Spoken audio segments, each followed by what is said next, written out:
So Luke, chapter 13, verses 39 through 44.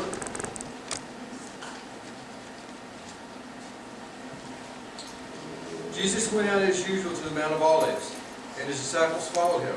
On reaching the place, he said to them, "Pray that you will not fall into temptation."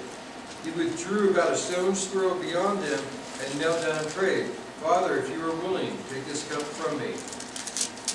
Yet not my will, but yours be done." An angel from heaven appeared to him and strengthened him.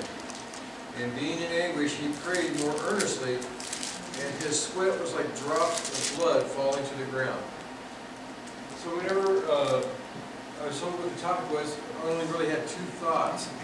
This, where Jesus was praying so hard that he was sweating blood, and then Daniel in the lion's den were my two primary thoughts.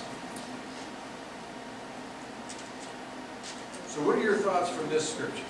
Right? Well, the account in Matthew says he dropped on the ground.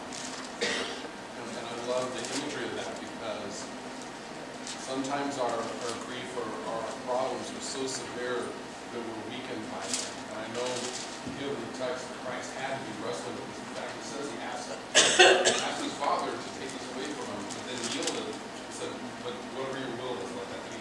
Yeah, the death that was coming was not like Socrates.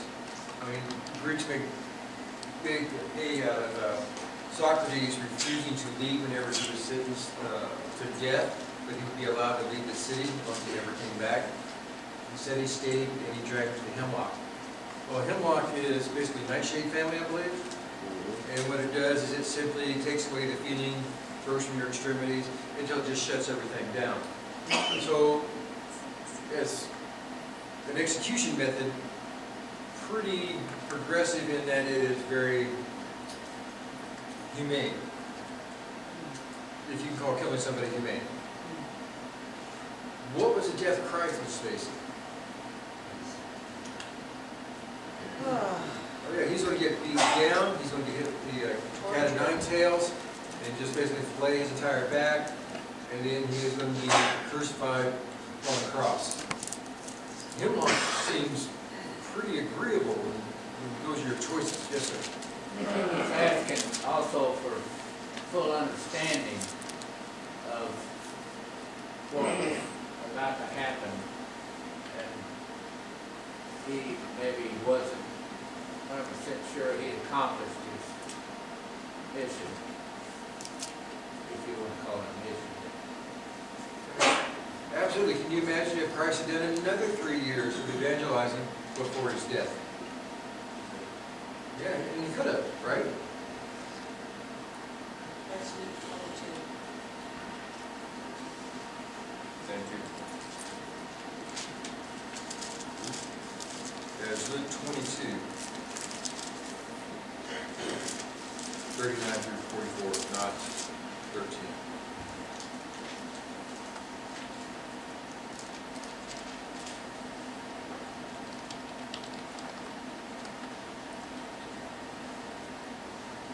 So any other thoughts on this?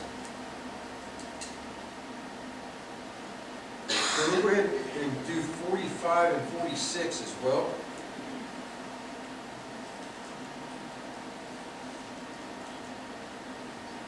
When he rose from prayer and went back to the disciples, he found them asleep, exhausted from sorrow. "Why are you sleeping?" he asked them. "Get up and pray so that you will not fall into temptation." So at least some of the apostles understood what, we're starting to get an idea of what he said at the Last Supper, right? Because he said they fell asleep due to their anguish.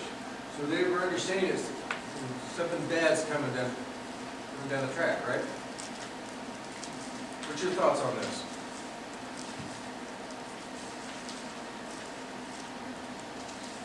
So I look at this and I think, and Tony just didn't know what he said, so there's withdraws to pray.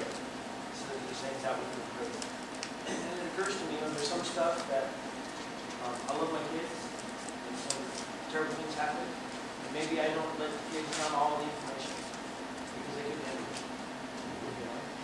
And I don't know, I'm not going to in any way be dogmatic about why Jesus went off you know, took it there, but then kept them nearby, but also walked over and had a separate moment with God.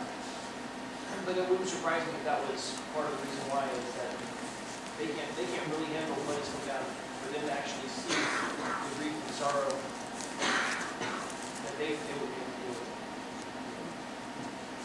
Absolutely. Anybody else? You know, what speaks to me though is him being able to do that, but also coming back and being concerned about other people. But how many times are you in such great pain and suffering? It's hard for you to be compassionate or considerate of other people, but yet God still wants us to reach out and be thoughtful, and that helps you with your process of grieving, in essence, and whatever you're going through, to be able to minister to other people. Yes. Anybody else?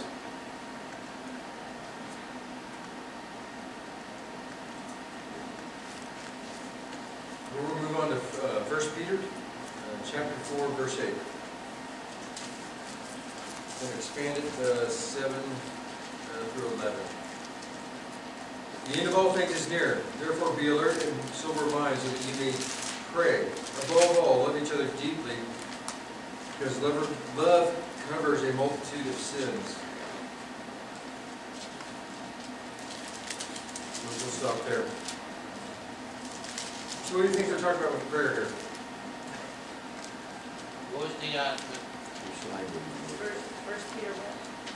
1 Peter chapter 4,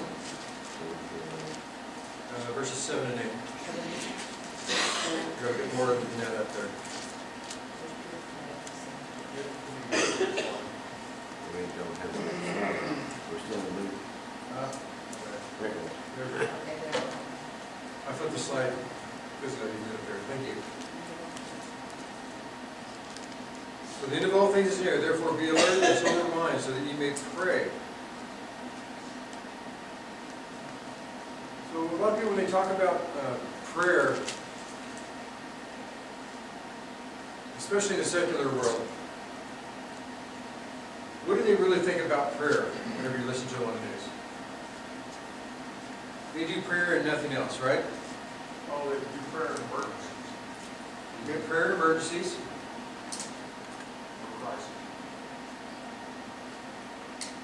What do you really think prayers are useful other than to settle your own soul?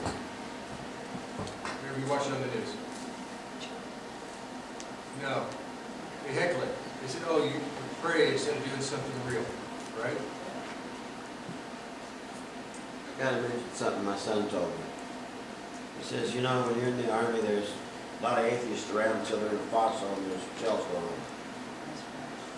He said, I thought you were crazy when you said there are no atheists in the foxhole. He says, it's true.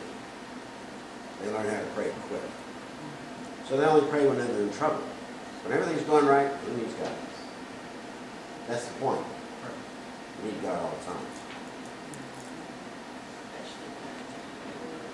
But does the All come secular, around the foxhole. do the seculars have a point that a lot of times Christians or pseudo-Christians only pray and say, well, I'll pray for you, and that's the only thing they do? There's a lot of those folks who say they're going to pray, they don't do that. They just say that they're going to pray. Right. And that's the thing, first. I don't have enough sense to do that myself.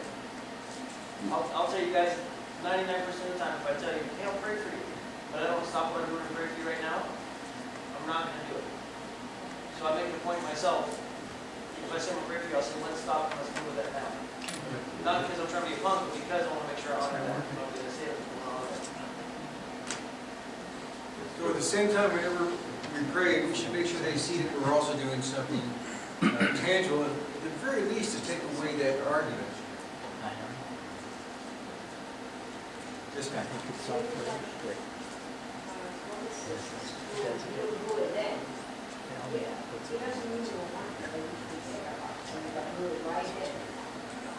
Do it right then, yeah. Don't wait.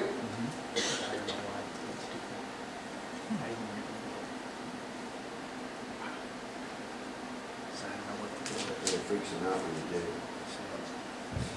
I'm sorry, one more time, sir? Also kind of freaks them out when you do. You pray right now. They don't expect it. There's some amusement in that, yes. But that's not the reason we're supposed to be doing it, is to amuse ourselves. It's just sort of like icing.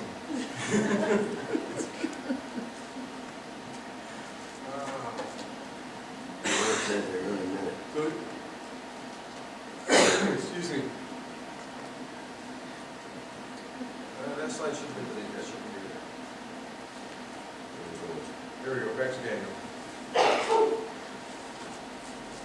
So Daniel, chapter 9, starting verse 20, going through verse 23. For those of you turn there, give you a second. Daniel chapter 9, verses 20 through 23.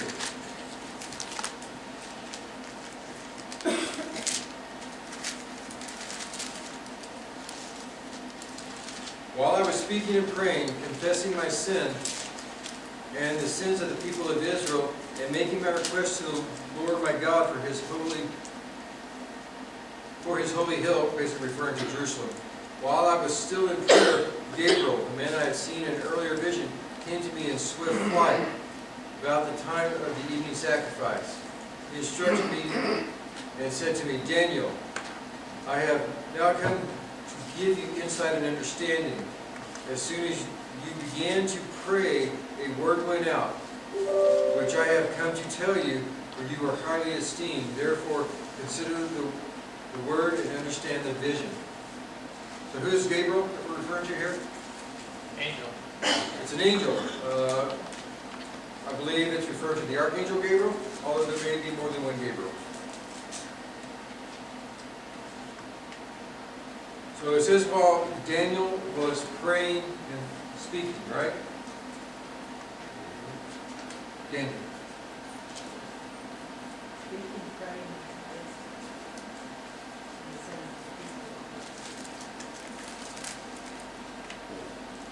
While I was still in prayer, Gabriel, the man that I had seen in an earlier vision, came to me in swift flight about the time of the evening sacrifice. So whenever Daniel was engaged in his normal prayer, an angel was sent to him in response to that prayer. So God heard the prayer immediately, right? And sent an angel to minister to Daniel. Also recognize Absolutely.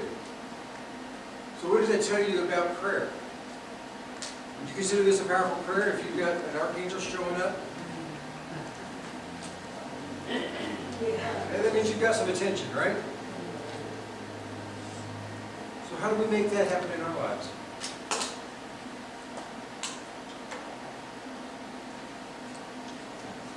Ask. That was a good starting point.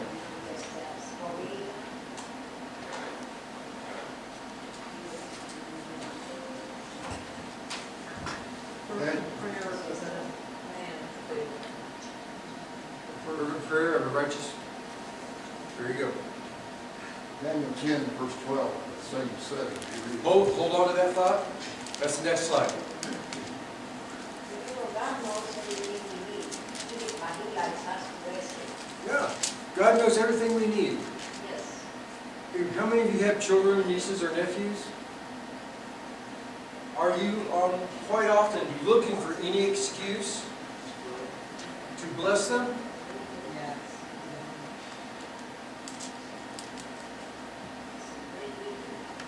Yeah, God is doing the same thing. He's looking for any reason to bless his children. Popping in my mind, just is prayer is based on what? Your faith. And God says if you have faith in the mustard seed, you are things until not in the ocean. And He loves us all with it. You can do things with I God's think that's power. probably literal. Right. Well, either It's way, scary. however you want to say it, but the point is that what is it also talking about in the Testament? Faith without works is dead. You show me your faith without your works. You know, and vice versa. I mean, you can't do it. So if you're truly His child and you hear His voice, you're going to do His deeds. That's what you throughout the New Testament. How are we going to know who's whose? By their deeds. And what is that based on? Your faith. You know, if you're truly you're going to be doing that stuff. Absolutely. Anybody else? That's a great point. Thank you. So you mentioned, you were just talking about too, how like, as parents we look for any opportunity to bless our kids and all that, right? So Second Chronicles 16:9 says, "The eyes of the Lord roam throughout the earth to strengthen those whose hearts are fully committed to Him." And it's the idea that God is searching all over the earth, looking for somebody that He can actually make their prayer life powerful. He wants to actually give us supernatural capacity. And prayer and a lot of other things too. It's mind-boggling to me. If you look at any of the prophets that was doing crazy, literal, supernatural, Marvel comic stuff, like outrunning chariots, right? Riding off into the clouds, being able to instantaneously be at another place, Make out a loud public prayer that there'll be no rain for 7 years, and there isn't. and there is none, right? Those, like, we put those in the realm of fantasy. God is like, no. Fantasy becomes reality if you actually have a relationship with me that I can use to show my glory through. Now, there's a lot of folks who play the part of Christianity, but aren't actually being it. And then they're surprised, well, how come my prayer life isn't doing? I'm not getting anything accomplished with my prayer life. It must not work. I'm fully convinced that God wants those who are actually living right by God and striving to be His, that God wants to use those people as examples to the world and say, look at what can be done with folks who just give themselves to me. Okay, let me back you up 2 sentences. You're saying, okay, I'm praying, but I don't see anything happening. With that, we'll go to the next slide. No, it may not be about faith. It may not be. So we'll go back to Daniel chapter 10, verses 1 through 14. In the 3rd year of Cyrus, king of Persia, that would be Xerxes' father, I believe, a revelation was given to Daniel. No, we're not going to go into that name, I can't pronounce it. Its message was true and it concerned a great war. The understanding of the message came to him in a vision. At that time, I, Daniel, mourned for 3 weeks. I ate no choice food, no meat or wine touched my lips, and I used no lotions at all until the 3 weeks were over. On the 24th day of the 1st month, as I was standing on the bank of the great river Tigris, I looked up, and there before me was a man dressed in linen, with a belt of fine gold uphawse around his waist. His body was like topaz, his face like lightning, and his eyes like flaming torches. His arms and his legs like the gleam of burnished bronze, and his voice like the sound of a multitude. I, Daniel, was the only one who saw the vision. Those who were with me did not see it, but such terror overwhelmed them that they fled and hid themselves. So I was left alone, gazing at this great vision. I had no strength left. My face turned deathly pale, and I was helpless. Then I heard him speaking, and as I listened to him, I fell into a deep sleep, my face to the ground. A hand touched me and set me trembling on my hands and knees. He said, Daniel, you are highly esteemed. Consider carefully the words I'm about to speak to you, and sit up, for I have now been sent to you. And when he said this to me, I stood up. Then he continued, do not be afraid, Daniel. Since the first day that you set your mind to gain understanding and to humble yourself before the Lord, your words were heard. And I have come in response to them. But the prince of the Persian kingdom resisted me 21 days. Then Michael, one of the chief princes, came to help me, because I was detained there with the king of Persia. Now I have come to explain to you what will happen to your people in the future, for the vision concerns a time yet to come. So just because you do not get an immediate response does not mean God did not hear you. There are other powers that will attempt to intercept his messengers. And in this case, the messenger was delayed for over 21 days. Until one of the archangels came to help out, right? So if you're praying and you believe fervently and righteously, and you're not seeing anything happen, doesn't mean God has said no or is ignoring you. Yes, ma'am. I'm sorry, one more time. I couldn't understand. The apostles were the nesting. How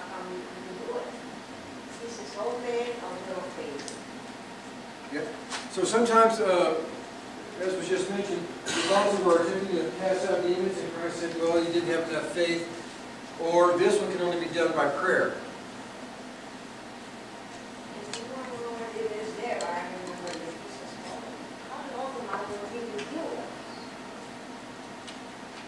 That is, he basically saying you need to step up your game sometimes. We're not going to be here forever. You're going to need to figure this out and try harder. But going back to what we were saying earlier about just because it does not appear that your prayers have been answered, isn't necessarily true. Sometimes what you're praying for, God goes, no, that is not the best thing for you. If little kids had their choice, what would they eat 5 meals a day? Twinkies, ice cream, cake, cookies. This isn't good for them. No, they need some milk and some protein and some veggies, yeah. Nasty, as long as they're not lima beans. Those things, the devil must have planted those things. Those are nasty.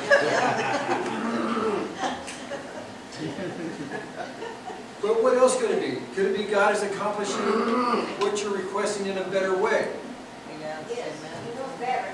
Could it be somebody, in this case, the fallen angel that has dominion over Persia, is actively resisting some of God's messengers, i.e. angels? But that's why too, that's why I have to be praying before catastrophe strikes, because when catastrophe strikes, you get frustrated. If, say, one of God's messengers gets hung up for one of my days, and 9/11 happens, and you're like, but this is 9/12, God, I need answers, right? If you don't have a prayer life before 9/11, your prayer life after 9/11 is not going to last very long. Absolutely.